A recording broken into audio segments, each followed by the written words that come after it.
हैं। रमीला जी, ये बातें सामने आ रही हैं कि कुछ लोगों की तरफ से आपको प्रलोभन देने की कोशिश की गई, क्या कहेंगी? मेरे पास ऐसी कोई बात नहीं आई है और बिल्कुल हम लोग कांग्रेसी हैं और कांग्रेसी रहेंगे। हमारे खून में ही कांग्रेस बसी हुई है। रमीला जी, लेकिन कुछ ऑडियोज सामने आ रहे हैं जिसमें बातचीत आपकी हो रही है कुछ बीजेपी नेताओं से। नहीं, ऐसा कुछ नहीं है। मेरे साथ तो कोई ऐसी बात नहीं हुई है, ना मेरे जानकारी में है। तो हो क्या सकता है कहीं अननोन नंबर से कोई बात आई हो, पर मेरे सामने तो अभी तक तो मेरे पास तो ऐसी कोई बात नहीं आई है। किसी बीजेपी विधायक ने आपसे कोई संपर्क नहीं किया?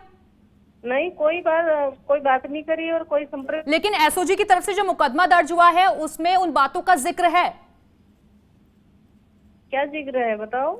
उसमें यही सब हो रहा है कि डीलिंग हो रही है, कि सरकार को गिराना है, पैसों के लेन देन की बात हो रही है।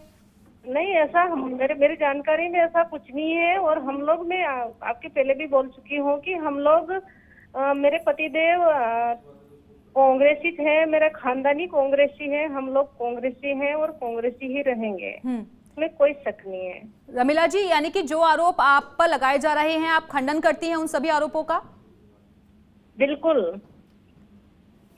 चलिए, शुक्रिया आपका फर्स्ट इंडिया न्यूज से बातचीत करने के लिए। तो आपको बता दें कि रमीला खड़िया हमारे साथ जुड़ी हैं, जो कि कह रही हैं कि जो आरोप लगाए जा रहे हैं वो निराधार हैं। मेरी पूरी निष्ठा, पूरी एकजुटता पार्टी के साथ ही है, मैं हमेशा कांग्रेस के साथ ही खड़ी रहूंगी। हमारे साथ हमारे सहयोगी योगेश शर्मा लगातार जुड़े हुए हैं। योगेश, अभी देखिए फर्स्ट इंडिया न्यूज पे भी बातचीत करते हुए उन्होंने यही कहा कि किसी ने कोई मुझसे बातचीत नहीं की है, कोई डीलिंग नहीं हुई है और मैं कांग्रेस के साथ ही हूँ। दिव्या, आपने बहुत ध्यान से सुना, उन्होंने एक बात कही है कि अननोन नंबर से कोई बात हुई हो तो पता नहीं। मतलब उन्होंने कहा है कोई अननोन नंबर से बात हुई तो पता नहीं। तो वो अननोन नंबर कौन हो सकता है, ये अभी आपने सुना होगा। उन्होंने जो बात कही मैंने बहुत ध्यान से सुना था जी। और हम यहाँ किसी को दोषी नहीं ठहरा रहे, हमारा चैनल दोषी ठहरा रहा है। हम तो जो पड़ताल है उस पर बात कर रहे हैं कि फोन आया, फोन के पीछे का उद्देश्य क्या था, वो तमाम बातें, क्यों फोन किया गया। और जाहिर सी बात है कि 13 जो निर्दलीय है, पार्टी का जो विधायक होता है वो तो अपने व्हिप से बंधा रहता है, लेकिन जो निर्दलीय विधायक होता है उस पर व्हिप लागू नहीं होता, तो बहुत आसानी से उन विधायक को तोड़ा जा सकता था। ये तो समय रहते गहलोत और उनकी टीम को इनपुट्स मिल गए और उन्होंने जाब्ता कर दिया। और आपको ध्यान होगा मैरियट में भी रमीला खड़िया लेट पहुंची थी, हालांकि कारण ही बताया गया कि वो बीमार है, अस्वस्थ है, लेकिन वो वोटिंग के 2 दिन पहले ही मैरियट तक पहुंची थी।